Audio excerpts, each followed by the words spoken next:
If you're listening on Monday, you remember that we covered the story of London's adventure playgrounds. We talked a lot about that. But this was essentially about an insurance company saying there were parks in London, adventure play parks, that were too risky. They were too dangerous. They were not prepared to insure them, okay? That was Glamis in Shadwell and Horniman's in Kensington. The company was Zurich. Zurich gave their reasons as to why they thought that was. I spoke to Paul Hocker. He's the director of London Play. He wasn't having it. We had a chat and told him not to go in there because he was having a meeting with them. Told him to sit back, listen. I told him how to play. I tried to give him some help. He's back because he's had the meeting now. Thanks for staying with us, Paul. No problem, Eddie.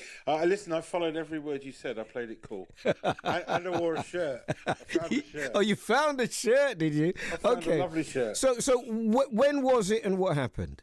So myself and Nicola Butler, who's the chair of Play England, our colleagues, and the esteemed academic, Professor David Ball from Middlesex University, who's an expert on risk.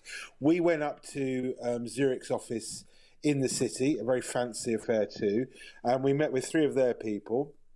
It was this morning, and initially, we are diametrically opposed when it comes to the concept of risk. We think risk is really important for children's development. They see that too, but they're also the ones that have to pick up the pieces when there's the rare accidents. So we had a very spirited conversation, and then we began to find common ground. And they were. I think we came out with a reasonable result, really. So the three playgrounds that you mentioned, the two in London, there's also one in Bristol. They're going to review that decision. There's no promises that they're going to reverse that decision, but they're following the conversation we had. They're going to relook at it.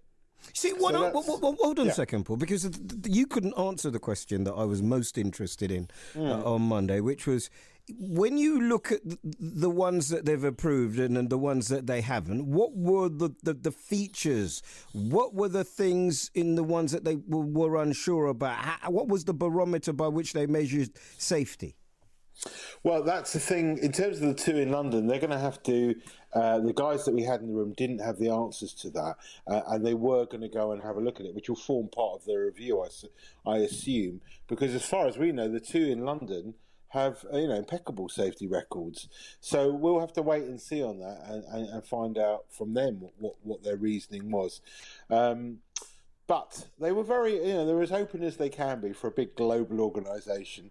And they were, one of the things we suggested was that, have their underwriters receive a bit of play training, play awareness training, why play is so important to children, not get them playing, which Hackney Play Association have an excellent training unit. So, they're interested in that. But the big news, I think what's really interesting is London Play are in the process of setting up what's called the Next 70 worker. Well, you're probably scratching your head what that means, Next 70. There's been 70 years of adventure playgrounds in London, and we want to secure the next 70 years and make sure adventure playgrounds survive in London. And this funding that we're seeking will employ somebody that will create a kind of uniform standard across London's adventure playgrounds and really be transparent to the public about their safety record, how great their safety record is, and all other features that these great community resources can offer.